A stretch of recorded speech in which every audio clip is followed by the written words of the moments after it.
याद रखिएगा, इसे बोलते हैं एंडोथेलियल सेल। क्या बोलते हैं इसको? एंडोथेलियल सेल बोलते हैं। ठीक है, ये ब्लड वेसल्स, चाहे वो आर्टरीज हो, चाहे वो वेन हो, चाहे वो कैपिलरीज हो, उनके जो सबसे अंदर की लेयर होती है वो सिंगल लेयर्ड में से एंडोथेलियल सेल से कवर्ड होती है। अंदर की जो सेल होती है वो बेसिकली एंडोथेलियल सेल से कवर्ड होती है। ठीक है, अब आगे एक एक समझिए तो जाइएगा। जब इसमें ब्लड फ्लो करता है, एंडोथेलियल सेल में जब ब्लड फ्लो कर रहा होता है, सपोज दैट ये ब्लड है, ठीक है, एंडोथेलियल सेल में ब्लड जब फ्लो कर रहा होता है तो यहाँ पे ब्लड नहीं क्लॉट होता। अब ब्लड क्लॉट क्यों नहीं होता, अब वो समझिएगा। देखिए, जब ब्लड वेसल्स में ब्लड में नॉर्मली जब ब्लड वेसल्स में ब्लड फ्लो करता है और वो नॉर्मल एंडोथेलियल सेल होती हैं, तो नॉर्मल एंडोथेलियल सेल्स नॉर्मली कुछ केमिकल सब्सटेंस रिलीज, जब नॉर्मल होती है नॉर्मल ब्लड वेसल्स की एंडोथेलियल सेल्स हिपैरिन और थ्रोम्बोमोडुलिन रिलीज करती हैं। और ये हिपैरिन और थ्रोम्बोमोडुलिन जो होता है वो एक तरह से एंटी कोगुलेंट का काम करते हैं और ये ब्लड को क्लॉट होने से रोकते हैं। और दूसरी तरफ यही एंडोथेलियल सेल, यही सारी जो एंडोथेलियल सेल हैं वो नाइट्रिक ऑक्साइड और प्रोस्टासाइक्लिन भी रिलीज करती हैं। क्या रिलीज करती हैं? नाइट्रिक ऑक्साइड और प्रोस्टासाइक्लिन। और ये नाइट्रिक ऑक्साइड और प्रोस्टासाइक्लिन का क्या काम है? नाइट्रिक ऑक्साइड और प्रोस्टासाइक्लिन जो होते हैं वो प्लेटलेट्स को रिपेल करते हैं। दैट मीन्स सपोज दैट अगर यहाँ पे प्लेटलेट्स, इस तरह से ये प्लेटलेट्स है, आप एक समझिएगा, तो अब ये नाइट्रिक ऑक्साइड और जो प्रोस्टासाइक्लिन है, जैसे ये प्लेटलेट्स एंडोथेलियल के कांटेक्ट में आता है तो ये इसको रिपेल कर देते हैं, इसको रिपेल करते रहते हैं, इसको यहाँ से रिपेल करते रहते हैं और इसको मिड स्ट्रीम में बनाए रखते हैं।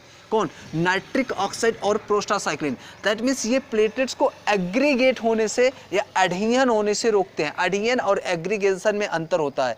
एडहियन और एग्रीगेशन क्या होता है वो मैं आगे चल के एक्सप्लेन करूंगा कि एडहियंस क्या होता है और एग्रीगेशंस क्या होता है। तो जो नाइट्रिक ऑक्साइड और प्रोस्टासाइक्लिन है वो प्लेटलेट्स को एडहियन होने और एग्रीगेशन होने से रोकते हैं। और यही कारण है ये चारों केमिकल कॉन्स्टिट्यूट जो एंडोथेलियल से रिलीज होते हैं, ये क्या करते हैं? ब्लड को कोगुलेट होने से रोक देते हैं, ब्लड को जमने नहीं देते। और यही कारण है कि हमारे नॉर्मल ब्लड वेसल्स के अंदर ब्लड क्या होता है? क्लॉट नहीं होता। लेकिन जब कभी ये ब्लड वेसल्स डैमेज हो जाती हैं, इनमें चोट लग जाती है, तो ये हीमोस्टैसिस मैकेनिज्म स्टार्ट कर देती हैं, कोगुलेशन स्टार्ट कर देती हैं और फिर वो ये चारों स्टेप को फॉलो करके ब्लड को जमा देती हैं। पहला है वेजो कंस्ट्रक्शन, दूसरा है थॉम्बस फॉर्मेशन, तीसरा है क्लॉट फॉर्मेशन और चौथा है पार्शियली या फुल्ली डिसॉल्वेशन ऑफ थॉम्बस बाय प्लाज्मिन। तो अब ध्यान दीजिएगा, जब कभी भी ये ब्लड वेसल्स डैमेज होती हैं तो अब ये क्या करते हैं? ये सारी की सारी चीज़ें रिलीज करना बंद कर देती हैं। क्या? हिपैरिन, थ्रोम्बोमोडुलिन, नाइट्रिक ऑक्साइड, प्रोस्टासाइक्लिन, ये सारे के सारे केमिकल कॉन्स्टिट्यूएंट डैमेज एपिथेलियल से रिलीज होना बंद हो जाता है। और इसके सिवाय ये क्या करते हैं?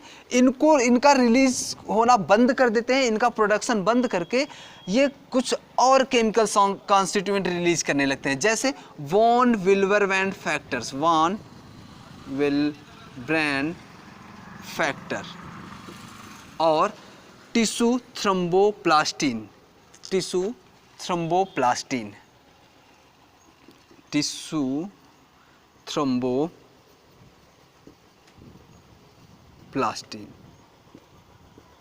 अब ध्यान दीजिएगा, जब ये एंडोथेलियल सेल नॉर्मल होती हैं तो वो नाइट्रिक ऑक्साइड, प्रोस्टासाइक्लिन, हिपैरिन और थ्रोम्बोमोडुलिन रिलीज करती हैं। लेकिन जब कभी ये ब्लड की एंडोथेलियल सेल डैमेज हो जाती हैं तो ये वॉन विल्बरब्रैंड फैक्टर और टिश्यू थ्रोम्बोप्लास्टिन रिलीज करना शुरू कर देते हैं। और आप जानते हैं कि जो हिपैरिन और थ्रोम्बोमोडुलिन्स है वो एक तरह से एंटी कोगुलेंट्स का काम करती हैं, ब्लड को जमने से रोकती हैं। और ये जो नाइट्रिक ऑक्साइड और प्रोस्टासाइक्लिन है ये प्लेटलेट्स के एंटी प्लेटलेट्स एग्रीगेशन केमिकल होते हैं। दैट मीन्स ये प्लेटलेट्स को एडहियन होने से या एग्रीगेशन होने से रोकते हैं। लेकिन जब ये एंडोथेलियल सेल डैमेज होती हैं, डैमेज होने के बाद ये वॉन विल्बरब्रैंड फैक्टर या टिश्यू थ्रोम्बोप्लास्टिन, तो जब ये रिलीज होता है तो टिश्यू थ्रोम्बोप्लास्टिन ये जो होता है ये बिल्कुल इनके अपोजिट काम करता है, इन दोनों के अपोजिट काम करता है। दैट मीन्स ये दोनों ब्लड को क्लॉट होने से रोकती हैं, ब्लड को जमने से रोकती हैं, जबकि ये ब्लड को कोगुलेशन स्टार्ट करता है। That means blood coagulation factor को एक्टिवेट करता है या कोगुलेशन को स्टार्ट करता है। और वहीं पे जो वॉन विल्बरमैन फैक्टर्स है ये प्लेटलेट्स को एग्रीगेट कराता है और फिर एडहियन कराता है और फिर उसके बाद एग्रीगेशन कराता है। जैसे ही यहाँ पे देखते जाइएगा, जैसे ही वेजो कंस्ट्रक्शंस है, वेजो कंस्ट्रक्शंस का मतलब है आप जानते हैं जब कोई चीज़, जब हमारी ब्लड वेसल्स कटती है, डैमेज होती है, सपोज दैट ये ब्लड वेसल्स है और ये ब्लड वेसल्स, ये देखिए ये ब्लड वेसल्स है, तो जब ब्लड वेसल्स डैमेज होगी तो डैमेज होने के बाद इसके जो डायामीटर है वो घट जाते हैं, इस तरह से दोनों तरफ से ये इस तरह से सिकुड़ जाएंगे, ठीक है, इस डायामीटर क्या होंगे, कम हो जाएगा। तो जैसे ही चोट लगेगी तो इसकी जो एंडोथेलियल सेल है वो अंदर की तरफ धंस जाती हैं इस तरह से, और इसी को बोलते हैं वेजो कंस्ट्रक्शंस। ये देखिए ये इसका जो माउथ है वो पतला हो जाएगा, इसी को बोलते हैं वेजो कंस्ट्रक्शन। तो पहला प्रोसेस होता है हीमोस्टेसिस का वेजो कंस्ट्रक्शंस, और दूसरा प्रोसेस होता है थॉम्बस फॉर्मेशन। अब थॉम्बस फॉर्मेशन होता कैसे वो देखिएगा, जब थॉम्बस फॉर्मेशन का प्रोसेस देखिएगा, जब ये एंडोथेलियल सेल डैमेज्ड होती है, डैमेज्ड एंडोथेलियल सेल से वॉन विल्बरमैन फैक्टर से रिलीज होता है और टिश्यू थ्रोम्बोप्लास्टिन रिलीज होता है, ठीक है, टिश्यू थ्रोम्बोप्लास्टिन। तो ये वॉन विल्बरमैन फैक्टर या टिश्यू थ्रोम्बोप्लास्टिन क्या करेंगे, प्लेटलेट्स को अपने पास पहले एडहियन कराएंगे। एडहियन का मतलब होता है प्लेटलेट्स का इन एंडोथेलियल सेल से या इन नॉन एंडोथेलियल सेल के सरफेस से चिपकना। तो सबसे पहले ये प्लेटलेट्स एडहियन होगा, और जब प्लेटलेट्स एडहियन होगा तो प्लेटलेट हाईली एक्टिवेट हो जाएगा, और ये यहाँ से डिफरेंट इनके जो प्लेटलेट्स के ग्रेनुल्स होते हैं वो केमिकल सबस्टेंस रिलीज करेंगे, जो और सभी प्लेटलेट्स को बुला के यहाँ पे एग्रीगेट करा देंगे, चिपका लेंगे, सिंपल से वर्डों में अगर समझे तो इस तरह से, ठीक है।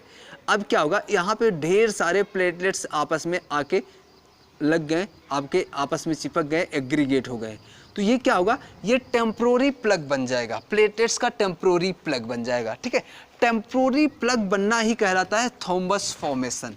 अब ये सिर्फ टेम्प्रोरी बना है, ये परमानेंट नहीं है, ये जब भी इसके ऊपर थोड़ा सा दबाव पड़ेगा ये प्लेटलेट्स झड़ जाएगा, हट जाएगा, टूट जाएगा। लेकिन अब ये जब यहाँ पे प्लेटलेट्स का एग्रीगेशन हो जाता है तब काम करता है इंट्रिंसिक और extrinsic common pathway, coagulation pathway. आपने नाम सुना होगा कोगुलेशन पाथवे, कोगुलेशन